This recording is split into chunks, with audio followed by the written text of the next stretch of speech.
चाय पिलाते पिलाते लिख दी 30 किताबें। हिफाजत हर किसी की मालिक बखूबी से करता है। हिफाजत हर किसी की मालिक बखूबी से करता है। हवा भी चलती रहती है और दिया भी जलते रहता है। नमस्कार दोस्तों, एक्सप्लोर पिक्चर में आपका स्वागत है। कहते हैं प्रतिभा और कामयाबी किसी जगह, जाति या धर्म की मोहताज नहीं होती है। यह अपने अंदर की लौ और धुन को बनाए रखने का ही दूसरा नाम है। अपने सपने को साकार करने वाला ऐसा ही शख्स आज हमारे बीच अपने हौसलों की बुलंदियों के साथ मौजूद है। देश के हजारों नौजवानों की तरह काम की तलाश में भटकता हुआ अमरावती ज़िले से 1975 में एक शख्स दिल्ली आता है। काफ़ी मशक्क़त के बाद उसे दिल्ली के समीप ITO के पास, जो आजकल विष्णु दिगंबर मार्ग कहलाता है, वहाँ उसे एक चाय की दुकान खोलने का छोटा सा जगह मिलता है और वो अपना चाय की दुकान शुरू कर दिया। धीरे धीरे उसकी ज़िंदगी की गाड़ी आगे बढ़ने लगी, लेकिन पेट भरना ही उसका मकसद नहीं था। उसके मन में लेखक बनने की प्रबल इच्छा थी और उसका आदर्श था एक महान साहित्यकार, उपन्यासकार गुलशन नंदा। एकलव्य की तरह मन ही मन उनके आदर्शों को वो साकार रूप देना शुरू कर दिया। उसके दुकान पर जो भी चाय पीने आते, बातचीत करते, उन्हीं के तजुर्बों को वो किताब में उतारने लगा और धीरे धीरे करते करते उन्होंने 30 किताबें लिख डाली। और आज ये आलम है कि दिल्ली के 5 सितारा होटल से उसे ये ऑफ़र मिला कि आप यहाँ पर आके चाय भी बनाएं, यहाँ जो लोग ठहरते हैं उन्हें अपने चाय भी बनाएं, चाय भी पिलाएं और अपने हाथों द्वारा लिखी पुस्तकें यहाँ बेचे भी। तो आइए चलते, मिलते हैं, देखते हैं, उनसे बातचीत करते हैं और कैसे उनकी कार्यशैली रहती है, उनसे बातचीत करके जानते हैं।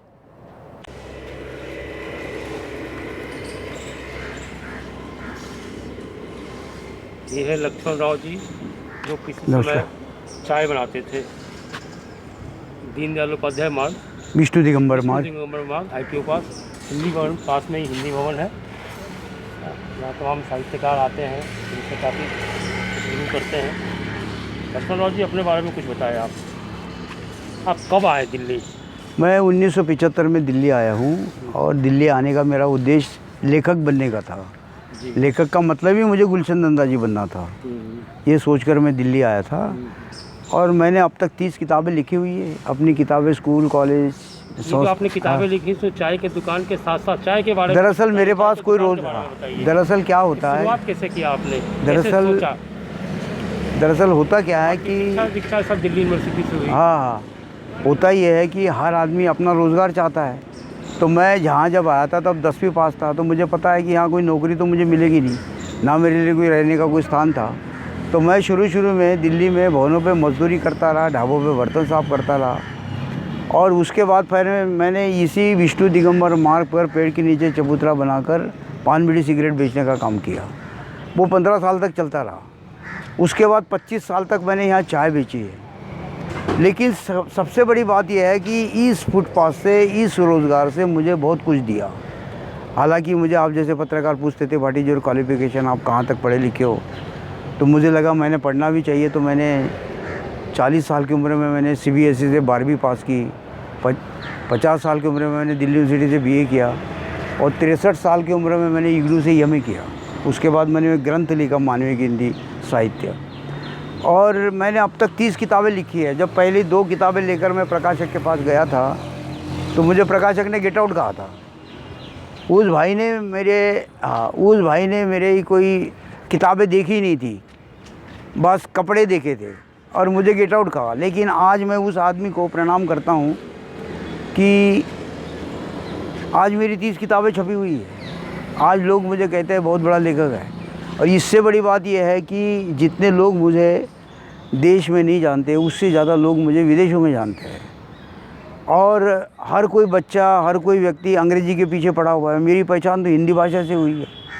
मुझे भला ही अंग्रेज़ी नहीं आती है, लेकिन हिंदी भाषा ने मुझे कहाँ तक पहुँचा दिया, ये आप सब देख रहे हैं।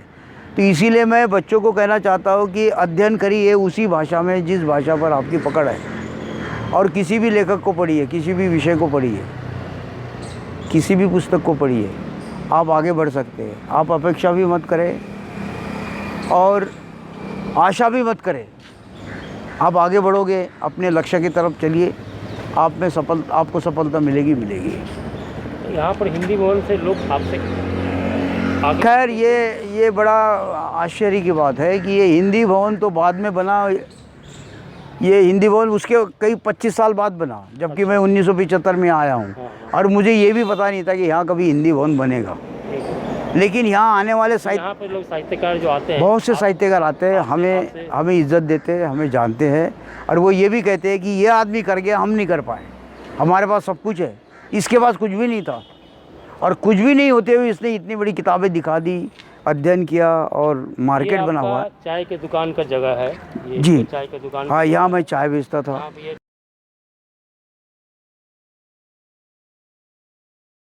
कि मैं सर आजकल जनपद पर जो सांग्रीला होटल है अशोका रोड पर, वहाँ पर मैं सवेरे 5 बजे जाकर चाय बनाता हूँ। चाय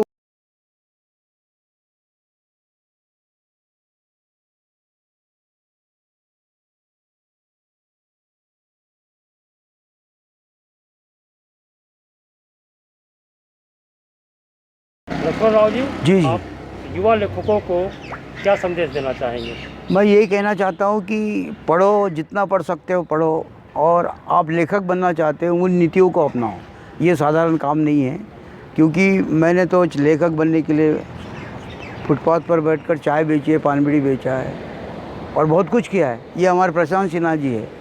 जैसे मेरी एक क्लास लगती थी, ये क्लास इन्होंने अटेंड करी, इनको ये पता चला कि लेखक क्या होता है, लेखक की भूमिका क्या है और लेखक ने क्या क्या करना चाहिए। वो अध्ययन किया इन्होंने और अपनी किताब छाप दी। क्योंकि जब तक जानकारी नहीं है तब तक कुछ नहीं हो सकता। जब पहली बार मैं लेखक प्रकाशक के पास गया था तो मुझे गेट आउट कहा था, लेकिन मैं आज उस व्यक्ति को प्रणाम करता हूँ कि जिनके गेट आउट कहने से मेरी 30 किताबें दिखाई दे रही है। तो अगर आप में जिज्ञासा है तो असंभव नहीं है। आप अगर लक्ष्य की तरफ देखो, असंभव नहीं है, आप अपने लक्ष्य को पालोगे। प्रशांत जी, कौन सी किताब है आपकी? मैंने अभी मार्च में मेरी पुस्तक पब्लिश हुई है, कामयाबी के मार्ग। और ये पुस्तक लिखने के जो जिससे प्रेरणा मिली है वो लक्ष्मण राव जी हैं। हमारी बहुत पुरानी इनके साथ हमारा संबंध है।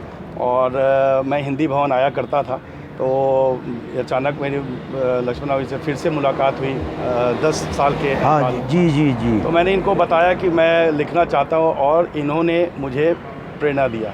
मैं बस यही आपके दर्शक को बताना चाहता हूँ कि मोटिवेशन बहुत ज़रूरी है। Motivation is all about what drives you. हाँ, तो मोटिवेशन इंटरनल भी होता है और एक्सटर्नल भी होता है। इन्होंने जो मुझे मिला वो इंटरनल मोटिवेशन मिला है। इन्होंने मुझे हमेशा हर चीज़ में बताया कैसे इसको पब्लिश करना है। और मैं ये भी कहता हूँ कि कभी कभी थोड़े कठोर शब्दों में बोल देते हैं, अभी तक क्यों नहीं हुआ आपका। तो मैं ये कर पाया, शायद मैं कॉर्पोरेट वर्ल्ड से हूँ, तो मेरे पास टाइम नहीं होता था। लेकिन जब भी इनसे मुलाकात होती थी तो इन्होंने पूछा आपका काम कहाँ तक बढ़ा, क्यों नहीं हुआ। तो ये इनके कारण मैं कर पाया, अदरवाइज शायद मैंने ये काम नहीं कर पाता। तो इसके लिए मैं लक्ष्मण राव जी को बहुत बहुत धन्यवाद देता हूँ।